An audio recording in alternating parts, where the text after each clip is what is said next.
greatest form of control is where you think you're free when you're being fundamentally manipulated and dictated to. One form of dictatorship is being in a prison cell and you can see the bars and touch it. The other one is sitting in a prison cell but you can't see the bar, you think you're free. What the human race is suffering from is mass hypnosis. We are being hypnotized by people like this. Newsreaders, politicians, teachers, lecturers. We are in a country and in a world that is being run by unbelievably sick people. The chasm between what we're told is going on and what is really going on is absolutely enormous. And yes, you are tuned in to another episode of the Red Pill Hardcore TV show. Yes, I'm your host, B, by the way. And for those of you who keep asking, no, I'm not doing the radio show anymore. TV is where I should be. TV is great. Although, look for the last few episodes to be released. I did record maybe like 2 or 3 episodes that never got released. So be on the lookout for those. And so I don't know, from now on, I'm just going to be doing TV. Some have suggested that I still take the audio from the TV show to make it into a podcast or something of that nature, which is fine, it's whatever, but we are swamped as is. So without further ado, I'm going to introduce my guest, Paolo Fiora. Hello, hello everybody. Yeah, that's Paolo Fiora. And I have to ask, okay, so I say it right. It's correct. Oh yeah. It sounds pretty Italian, yeah. Yeah.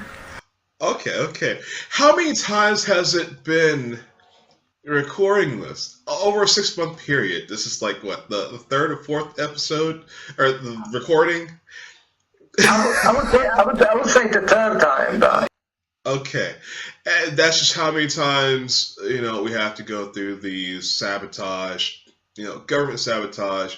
I actually have to have a multiple redundant recording process, this device, that device, just to be able to get everything I need from video to audio. They hack something here, they hack something there, Government censorship is not done on an official level. They just send you errors, hackers, and so forth. In the day and age of cybersecurity, NSA, and all this stuff, cyber terrorism, it's on a huge, rampant scale. I mean, you've got. Like the war on drugs, for example, CIA bringing in all the drugs to the country, to the U.S., and then drugs are everywhere. Then there's a war on drugs, so they can start arresting people, making their revenue, fund black budget operations, and so whatever have you. And so most terrorism across the world is going to come from your governments, people. I would say about 99%. I think that's a little bit of a low estimate. I think it's a little bit higher than that, not quite 100%. But anyhow, I have Paolo Fiora. How are you doing, my friend? Yeah, it's a bit of a difficult time in the last few weeks and stuff.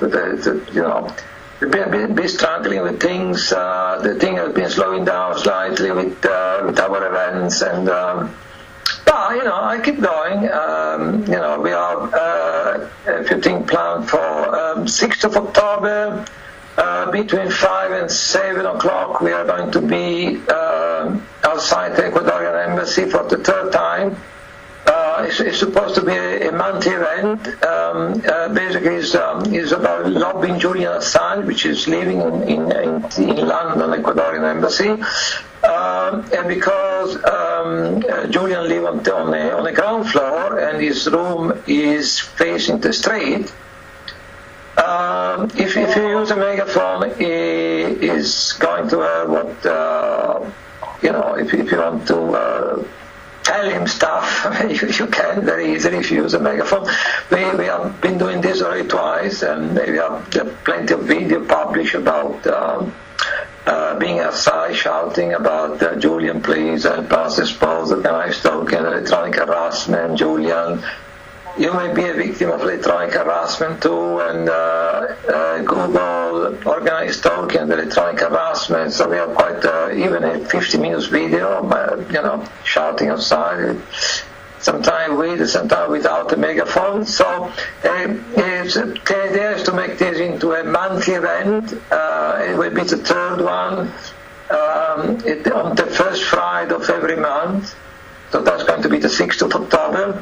So we are going to be outside, and I hope there's going to be quite a number of people, there, and we are going to,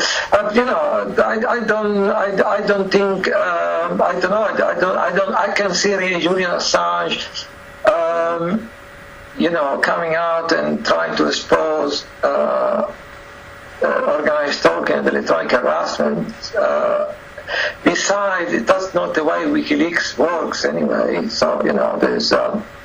The organization as a structure is its way of doing things, and is just basically a conduit for people uploading leaks and information. So, but I think overall it actually helped to raise our profile with people in the alternative media. So some people that I was. Messaging people in alternative media, trying to let them know about this event. They seem to be more responsive than when I was trying to let them know about past events. So in a way, it's quite good to raise our profile, the profile of the LTI community, that to raise awareness about our cause in a way that people may be more inclined to pay attention. And then who knows? In 5 years' time, in 6 years' time, I think the deep state and the West are very much melting down. So who knows what is going to happen in 5 or 6 years' time? Maybe in 5 or 6 years, Julian Assange will decide to will publish some information exposing. He knows about. I'm sure he knows about organized stalking, electronic harassment, targeting individual. Because nowadays, if you go online, it's probably like. Most people, he doesn't want to raise his head above the parapet. So that's one thing. And then on the 12th of October, which is I believe is a Thursday, we are supposed to do this link protest between people in the United States and us in London. So the idea, I just communicated with Jamie, she's the founder of the Target Individuals Awareness Campaign. She's the one organizing the protests in the United States, and the idea is they're going to be in front of the White House on Thursday, October 12th at 10 o'clock. We will be in front of the House of Parliament by 4 o'clock, which is more or less the same time. And then we're going to be there on our side. We're going to be there for 3-4 hours until maybe 8 o'clock in the evening. And we, if we can get some Skype call going, and we can get people, expressing views, and even maybe, I don't know if you can keep it simple. I don't know, nothing about following passerbys, but we can get some visual of the House of Parliament, we can get some visual of the White House. So, I should have to raise our profile a bit and to get people attention, because if people are inclined to dismiss everything we have to say, but at the moment they see like, oh look, there is people at the same time people protesting in front of the White House, that there is people protesting outside the British Parliament at the same time. Even people with, quite determined to dismiss everything we have to say, they probably, they may feel more inclined to pay attention to what we say, because, oh look, we're treating these people like they are crazy, but then again you see the other protest outside of the White House, at the same time protest outside the British Parliament. So, so that's, I'm looking forward to this to our third Julian Assange event. Looking forward to this link protest between people in the US and us here in London. So I can't think I can look forward. We never did anything a link protest with people in the US. So yeah. And then I started looking also what you brought to my attention about the Open Unity Conference in Boston on the October 21st and 22nd. And I think that this is a very good thing. I hope that there is going to be a lot of people taking part, and I hope it's going to be big. Yeah, there are talks about rolling into another Super Soldier Summit, which needs to happen. There hasn't been a Super Soldier Summit since 2014, which happens to be the year where I was first targeted. So I want to get that up and going again. So what do you feel about that? Yeah, I think is you are. You have, I would say, a critical mass of information online about targeting, about organized stalking, electronic harassment, but it's not that different. What is happening with regard to other events. We know. We have now information about the bailout, about giving billions, if not trillions, to this, to the bankers. We know about all the innocent women and children being murdered by drone, the information. So there is a lot of information, in a way, available, and then, most people just, they just starting, the more things get difficult, the more deeper they hide their head in the sand, basically. That's what it seems to be. Now, there is a critical mass of information out there, but,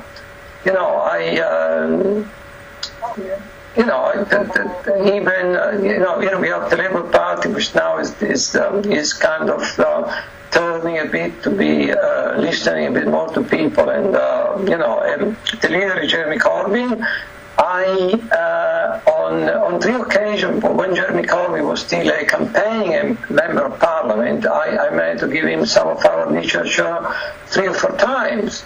And then he became leader of the Labour Party. And then, I remember on one occasion we were outside Parliament, leafleting. He was coming back into Parliament to talk with another elderly gentleman, and he completely ignored us. And then after that, a couple of months, I wrote to him and said, look, you may remember me, I gave you some of our literature on a number of occasions and stuff, and then I included a petition which people may find online, which has been signed by in excess of 500 people, mostly TI, I suppose, and he completely, again, I never received a reply. So, it's difficult to know what they think, these politicians. Obviously, they have possibly other priorities. John McDonnell, which is basically, you may say, Jeremy Corbyn's second in command, on one occasion he was coming back into Parliament, he took some of our literature.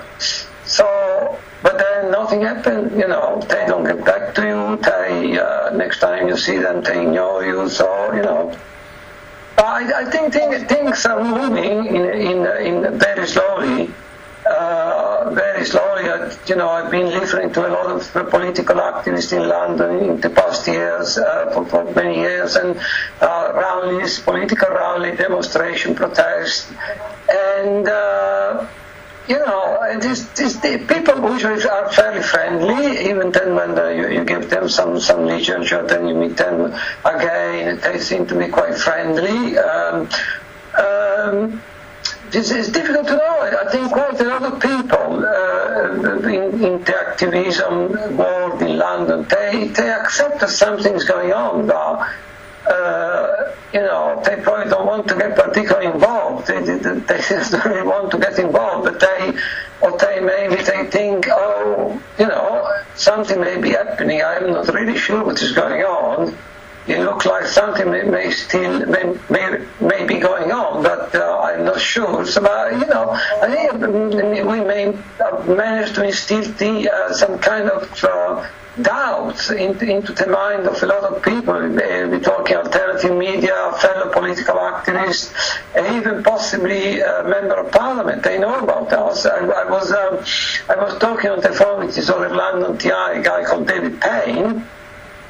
He told me that when he managed finally to meet his member of parliament, a Tory MP, which is a bit of a maverick, a guy called Peter Bone. I saw him on the telly a few times as well. He asked the MP, do you know about this protest going on every week outside the House of Parliament? These people, he said, oh yeah, I know. And most of people in the House of Parliament, by now, they know about this protest because for more than 12 months we have been there almost every week. So they know about us. I don't know what they make of us, if they think we are mentally ill or mentally ill or something, sorry.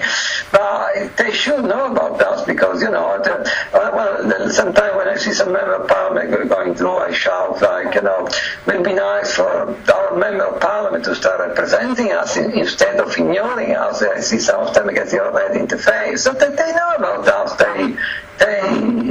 Let me ask you something. Just because someone could be mentally ill, does it make them more of a liar? Someone who doesn't understand the truth? This is my reasoning. Yeah, I think if they want to, if they deep down they feel that, I don't really want to get involved in this thing because, you may actually kill my career or my chance of getting a good job in government, or it's very convenient for them to take the position, these people are just mentally ill. It's very convenient because it gives them the opportunity to dismiss everything we have to say. So I mean, it's I also my MP is a lady called Diane Abbott, which is actually. She raised very much in the ranks of the opposition Labour Party because she's become the shadow Home Secretary. So she's dealing. Actually, she would be in the ideal position to deal with all these matters because she's become the shadow Home Secretary, which is mean she's she's the person in the Labour Party, opposition Labour Party, responsible for all matter regarding policing, the intelligence community, the intelligence services. So it would be actually at the Parliament. When in the past I contact Diane Abbott for help in matter regarding practical matter, legal matter regarding housing or this kind of the things, basically. Her office was always very, very quick in getting back to me. I would say 2 or 3 days. And then I actually, after that, I could notice a difference in the way the different situations were evolving. Often I was getting a quicker response from official or something. It was actually making a difference. When just before Christmas, in a state of desperation, because usually when there is some kind of the holiday or something, then for some reason that's something which many TI are saying, like they seem quite enjoying stepping up the aggression just to cause even more distress in people. So before last Christmas, in still desperation, I find, I did bite the bullet. I contacted the office of Diana Abbott about being a target individuals. I kept it very, very, very rational. I don't think I even got into electronic harassment. I was trying to explain to television what is rogue vigilante network all over our country, many other countries, and I never got a reply. So basically, So every time I contact the office for other matters in the past, they were very, very, very friendly, very, very quick to reply, and I could see a difference in actually that it was affecting the various problems I was having with housing and other matters and stuff. When before Christmas I finally decided, I'm going to go for it and mention organized stalking. I didn't even get into electronic harassment, and I'm still waiting for what is 10 months after that. I'm still waiting for a reply. Well, you're gonna continue to wait for that reply, I assure you. Well, the point I was getting at was, you can have a child or a young teenager who's emotionally disturbed or mentally ill or so-called crazy, so many labels. That person can be molested over and over and over and over and over and over again, and when this person goes to someone and says, "Hey, I'm being molested," I mean, to be dismissed. At the moment, I mean, if you look at Western society, we are a level of corruption which is like breathtaking. I mean, there is this lady, I can't remember the name, she's now, she was trying to blow the whistle about some child abuse, and now she's been detained in a psychiatric hospital. You probably heard the story of this guy in the US, which was making a Facebook Live broadcast. He was a lawyer, he was a human rights lawyer. This happened in the last 2 or 3 weeks. He was making a Facebook Live broadcast. He was basically trying to expose the corruption of a number of judges, and they broke into his apartment without a warrant, and they basically kidnapped him to a psychiatric hospital. Well, it's funny that you actually bring that up. That guy is going to be a guest on my show. I have his lawyer in my cadre of activists. Yes, you'll be hearing more of that story, ladies and gentlemen. So thank you for bringing that up. But at the moment, we got to go to commercial break. It's really quick. Pause for commercial break.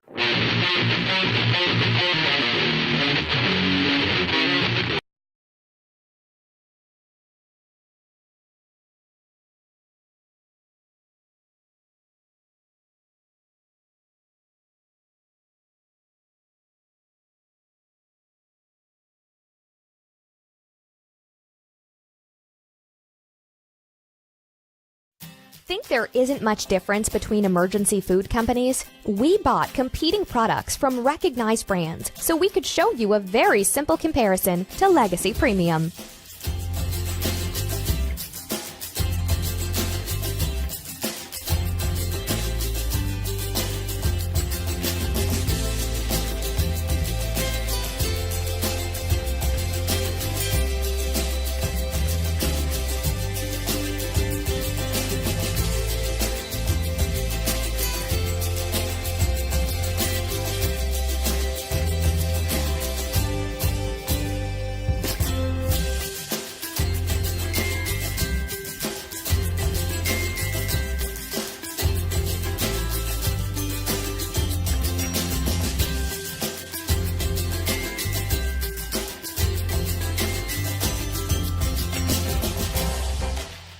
It's easy to see.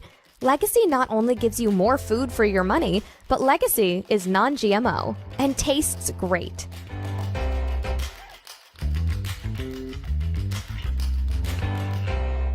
I want people to buy this. People, buy Lou Guarino's book. Yeah, guys, it's on Amazon. You can check it out by the author, Lou Guarino, Garino. You can go to my Facebook page, Business Newsmakers. You can order it on there. You can go to Amazon. The book is called Fear and Loathing, Voting in America 2016. But it's more than just a voting book and about apathy. It's about how we got to this point in history. So it could be relevant in 2020 as well. How did we get here right now? What were the set of circumstances politically and socially that melted to this point where our country is the way it is right now, where they have divided us? And when I say they, we're not divided amongst ourselves. We're united, man. I live in one of the most culturally diverse cities in America, in the world, Houston, Texas. People open the door for each other. Yes, sir. Yes, ma'am. Howdy. There's no hate. It's all what they're selling on TV through their psychological operations. So it's all about that. It's all about how the Clintons came to power, the Bushes, you name it, guys. Fear and Loathing, Voting in America 2016. It's a must read. It gives you a different look as opposed to the partisan views. It gives you an anti-partisan view about how this country started without any parties whatsoever, and about how they collaborated to take control of our country. So you get a chance, give it a read. It's not too long. It's not War and Peace. I make the points rather quickly. Fear and Loathing, Voting in America 2016. And I also want to encourage you to stay tuned to his new television show that is enlightening the world. This is illuminating the people that are illuminating us. So we've got to stay true. We've got to seek the truth, and we've got to keep endlessly seeking the truth. So stay tuned, guys, and keep watching. Free at last! Free at last! Thank God Almighty! We are free at last!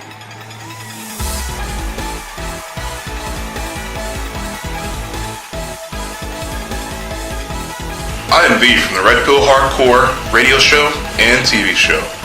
I'm here to tell you guys about my militia, the Red Pill Militia of Minnesota. The militia is there to protect the people of the United States from any enemy that may threaten our way of life, regardless of religion or political stance. We will unite the people as one to fight tyranny of any form from anywhere, including our own government. We will see the people free again. I hope you would like to join my militia. Please visit our Facebook page, The People's Red Pill Militia. Like, comment, let us know in general what you think. And if you want to be a volunteer, all you have to do is coordinate with our members. We're all honorary brothers of the militia because we all protect our freedoms. Our constitutional rights are the most important things that we have as American citizens. So please help me in protecting those rights and join my militia.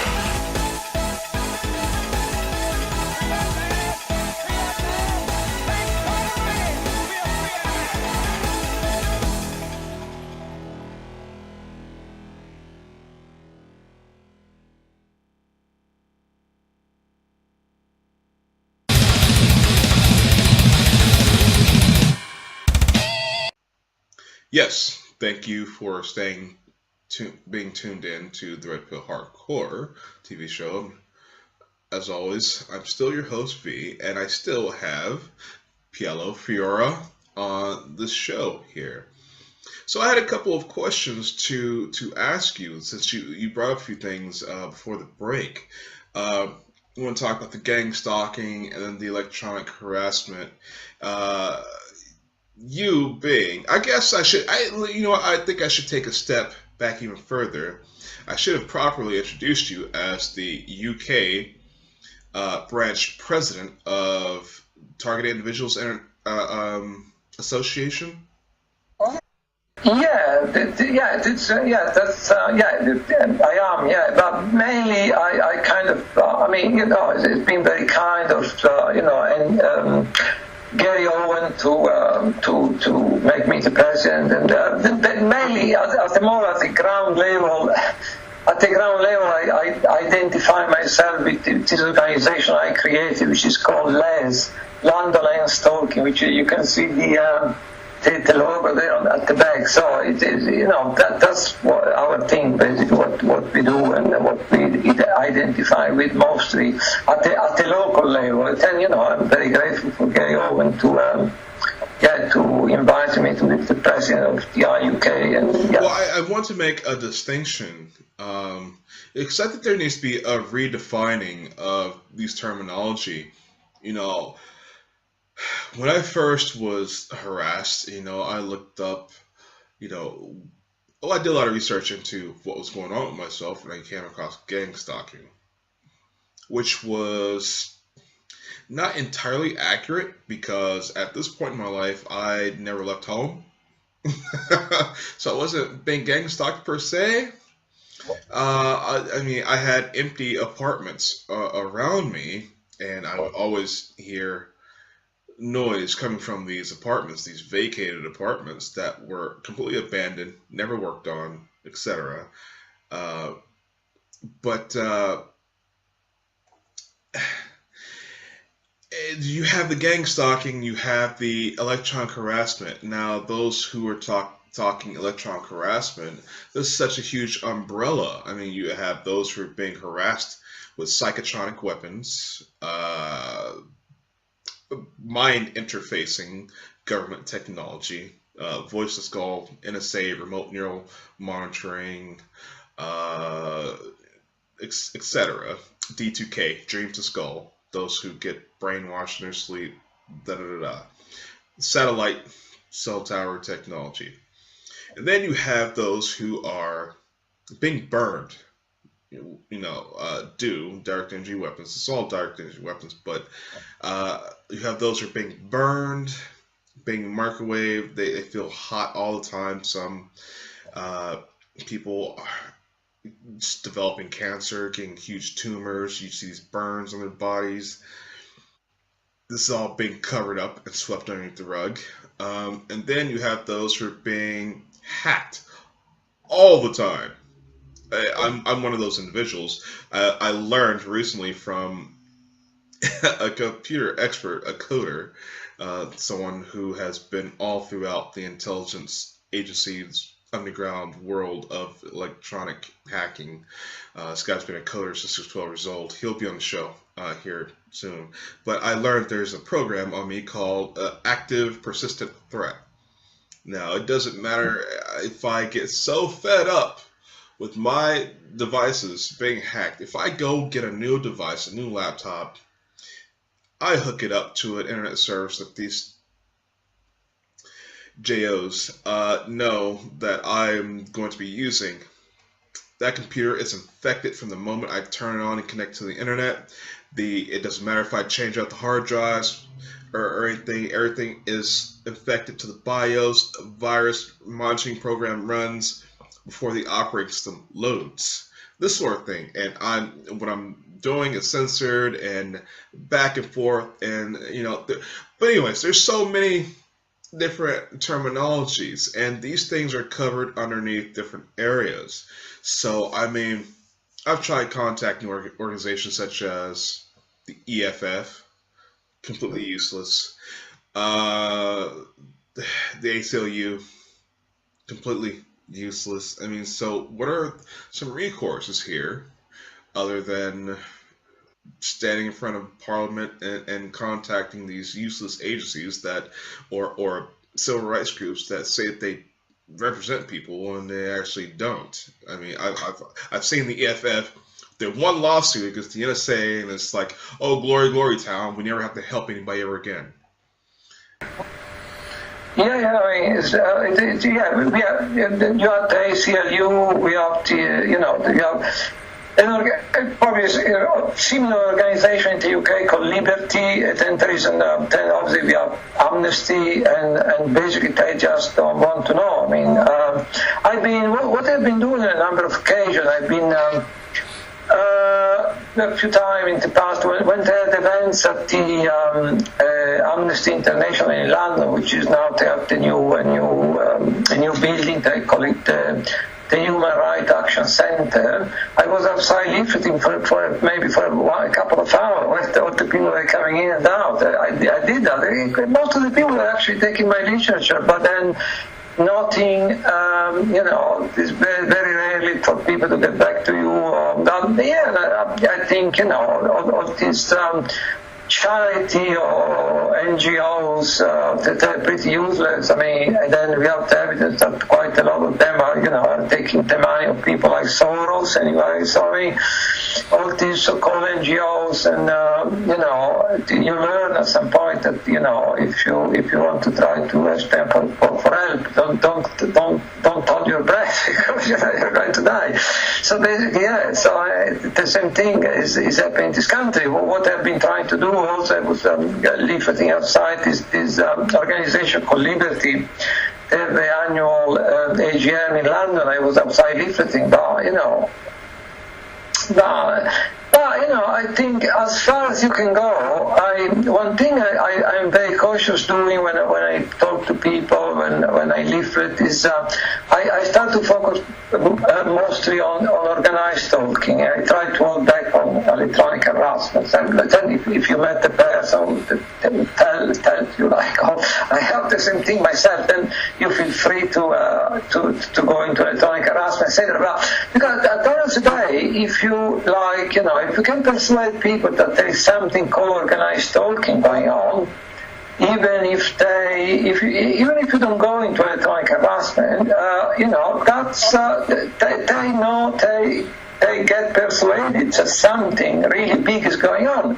So in a way, it's not that you desperately need from the beginning to bring up electronic harassment, because if you manage to persuade someone that they're building all this road vigilante network all over this country, the United States, Australia, New Zealand, France and Germany, that's in itself is quite big. So, and then, electronic harassment, it is something you can bring in, maybe later, but so that's what, even unconsciously, it's not something I necessarily all the time think about, but instinctively, when I talk to people in the street or speaker corner, I just tend to stick a lot to organized talking, because, if you manage to persuade them that the security state, the deep state, that they are having these, they're rolling out this road vigilante network all over many NATO countries. That's quite a big thing. So you don't necessarily have to persuade them from the start that there is something else going on, electronic harassment, because in itself, if people start to understand that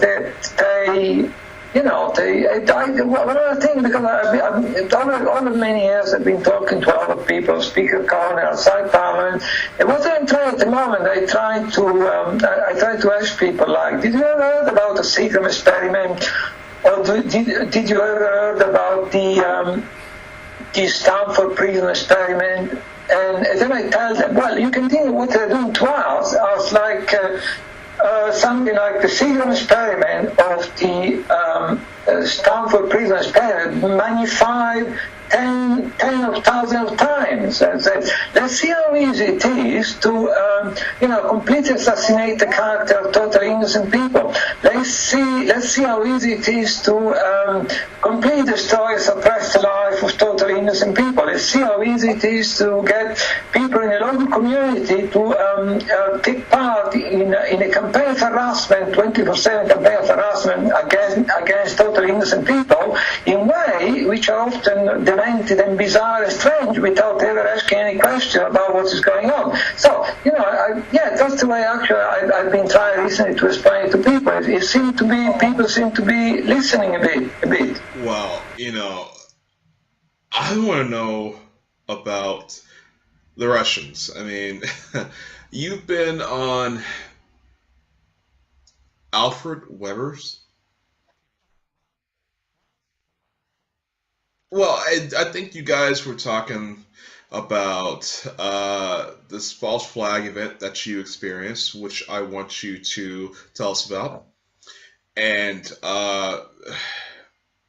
this, because Alfred Weber seems to be a huge believer in this Magnus guy who's selling pendants that don't work,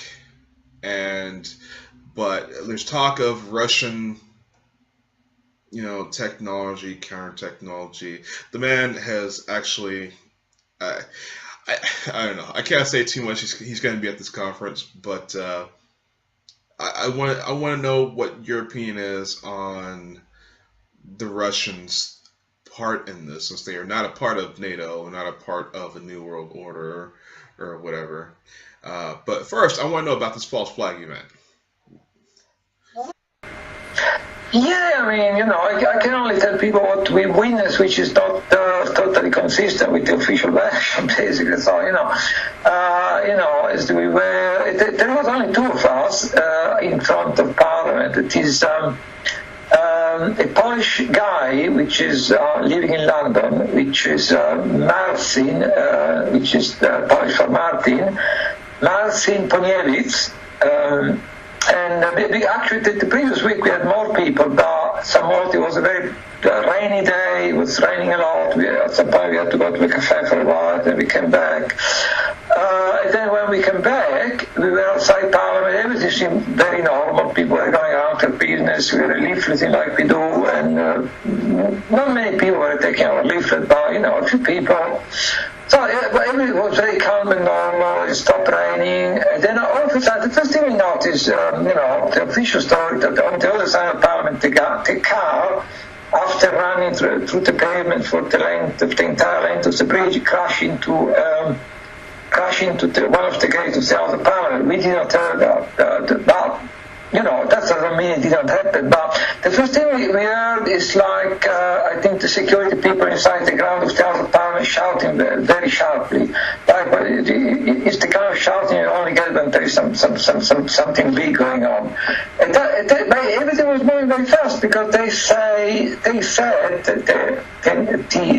newspaper, the media, they said, if it's true, that the whole incident from the time the guy jumped on the pavement with his 4x4 at the other end of Westminster Bridge, to the time he was shot 3 times inside the ground of Parliament, the time elapsed was only 80 seconds. That's what they say. But I no way of knowing if that is correct. But I must say everything was moving very fast. So we had this very sharp shouting, which got our attention coming from the other side of the House of Parliament.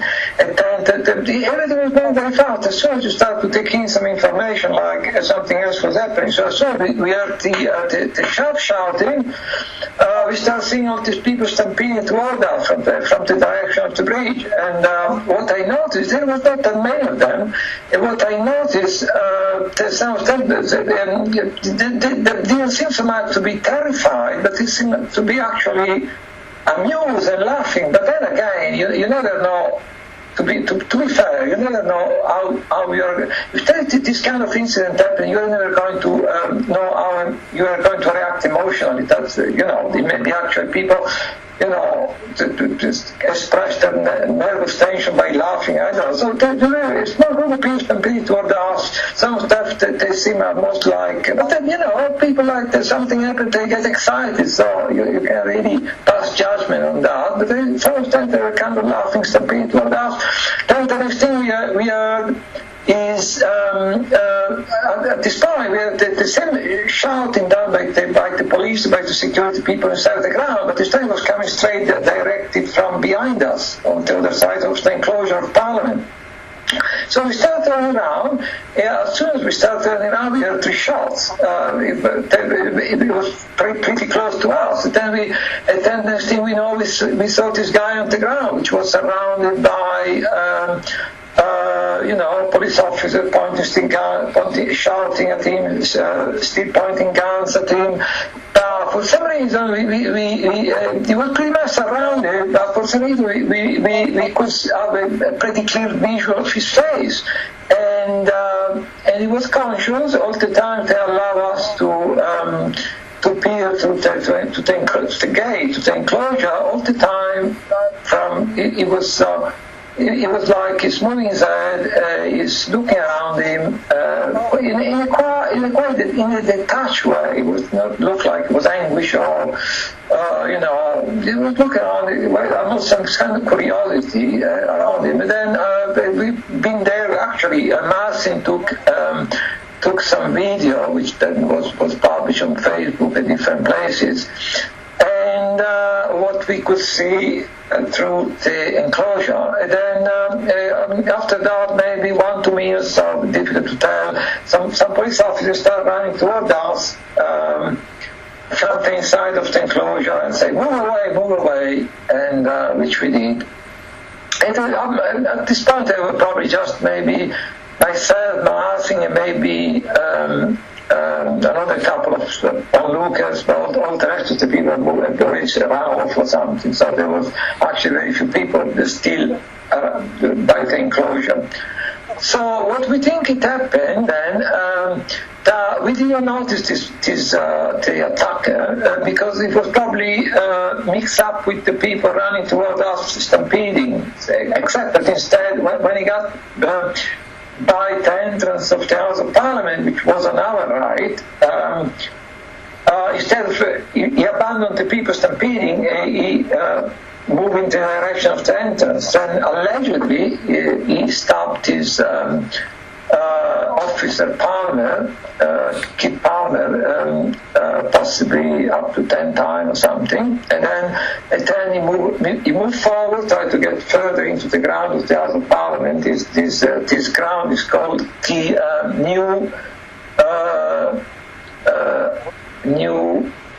new yard, to distinguish, but anyway, I don't want to digress. Anyway, he tried to move forward into the ground, and then he was shot 3 times. And so all I know, he was still conscious when we, the camera on the day of the camera on Westminster Bridge were offline, so all the CCTV camera on the area around Westminster were offline for some reason. So the whole footage we have of the alleged attacker driving on the pavement was a grainy picture, was taken from some sort of drone when you can really see clearly what's happening. You see something going through the bridge, but it's already bad. It's a bad footage, so that's the only footage apparently we have of the guy running his car on the pavement. So yeah, that's all. I mean, I'm even kind of reluctant to jump to conclusion, but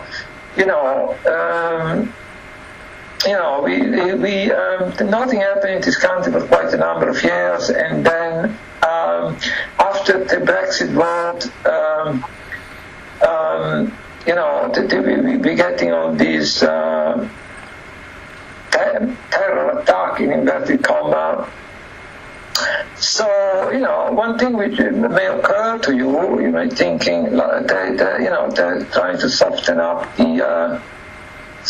the population because they for staying in the European Union. Well, when it comes to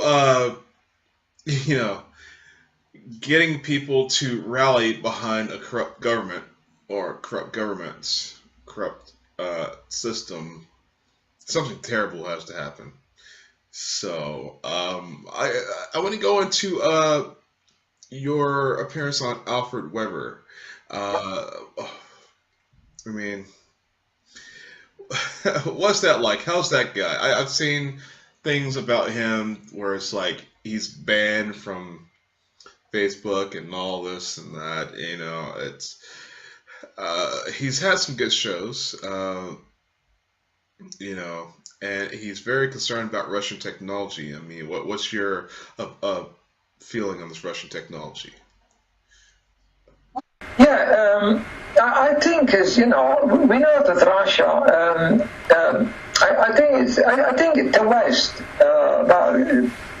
NATO countries, I believe it's a pretty unified endeavor, I think, in NATO country to run this kind of programs. I think it's not just NATO country, but then it extends to all the country in the world which are clients of NATO, clients of the United States.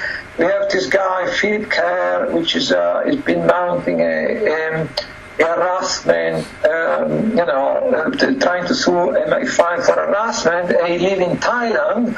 And then we had a chance to meet in a pub after one airing, and he told us that basically he's living in Thailand, he's been following, he's following, everything is like, he go in his car in the morning in Thailand, he switch off his radio in his car, and he gets something like, hey, I Philip, how are you today, or something, like, you get this kind of stuff. So, he moved to Thailand. So I think it's NATO-wide, and then he extends to all the country clients of the United States and NATO. So if you go to some, country in Latin America, or most countries in Latin America, so if you go to a country in Southeast Asia, he follows you around. And I think, and I'm pretty convinced Russia and China, they have their own programs, the question would be, there is, at the moment, the relationship between the West and Russia is not terribly good. The West and Russia have been known to be colluding on certain area I would think that I would think that Russia, this kind of program in the West and Russia are very much run in an antagonistic way. I can't really see a lot of collusion and working together on this kind of programs. But with regard to China, I'm sure they have their own programs. But anyway, we know because when the Berlin Wall fell in I think it was back in 1990 or 1991. It is something that there was, in a way, the old Soviet Union was in a state of complete disarray, and there were information leaking, even weapon leaking all over the place. And some of the information leaking was that they're experimenting with psychotronic weapons. So I think it was this lady in California, Cheryl Welch, which actually took the trouble to put together some of this information, get it translated, publish it about the Russia use. So that, I think, in a way may have even worked as, that probably happened in the mid-90s when people were starting to find each other on the internet, targeting individuals. So, in a way, the Cheryl Welch and their work about Russian psychotronic experiments, they have actually been a catalyst, because then people could say to the people who were trying to be dismissive, look, we are telling us that the old Soviet Union was conducting these experiments. So when you say like, oh, we're all crazy, and all this science fiction, look, they have this. So I think I'm very sure I can see Russia stopping, in the current climate. They probably carry on experimenting and testing stuff on people. Yeah. China, we have quite a number of TI that we heard about often that are based in China. And they say, oh, we're getting the same stuff as yourselves. So I'm pretty sure that at the moment we have three main actors in this kind of, with regard to this kind of crime. So one is probably a extending NATO-wide alliance, and then we have Russia, and then we have China. I think that the main actors in this kind of perpetrating this crime. I even tried to contact some. I even try to ask people, because when people visit Russia, I knew some TI were in Russia, visiting Russia, so I tried to ask them, do you notice any difference when you are there? But I never get any answers. I think actually most of the time they didn't reply to it. But yeah, so it's a very good question. I think they're probably running their separate programs. Well, politics in America, it's, Democrat, Republican, it's a wrestling show. And so worldwide, NATO against Russia or China, something like that. Probably just another wrestling show, wrestling act for the public view and for a lot of other sick elitist entertainment. So with that said, I want to thank you for being a guest on my show. Thank you for having me. And I can't wait to have you on again. All right. Well, anytime, because there's stuff coming up every time that maybe people need to hear about. Yeah, I'm sure you heard about these 19 U.S. diplomats in Cuba that. Oh yes. Yeah. So I read recently that the people are putting forward the suggestion that may have been actually even a false flag, because in the sense that these attacks were just slightly preceding President Trump saying that he intended to close the diplomatic representation in Cuba. So to shut down the embassy in Cuba recently opened. So even people have been putting forward the suggestion that actually there may easily be the Cuban, because I'm pretty sure I wouldn't surprise me at all if the Cuban, I'm pretty sure they've been dabbing in this kind of stuff, the Cuban government, and experimenting on their own citizens. So I'm pretty sure it's going on in Cuba, but there's also people who've been putting forward the idea it may have also been a false flag. But who knows? I tell you what, I have directed energy weapons whistleblower, DoD whistleblower, whom I've already recorded. I'm pretty sure you guys have already seen the episode. Although none of this has been released yet, but chronologically this is the episode afterwards. But yeah, I can't wait till you watch it. I can't wait till you guys, watch all this great stuff. That's all the time I have for this recording. So thank you for being. Thank you for having me, and hope that we may be able to do it soon again soon. Absolutely. I look forward to it. Thank you. Okay.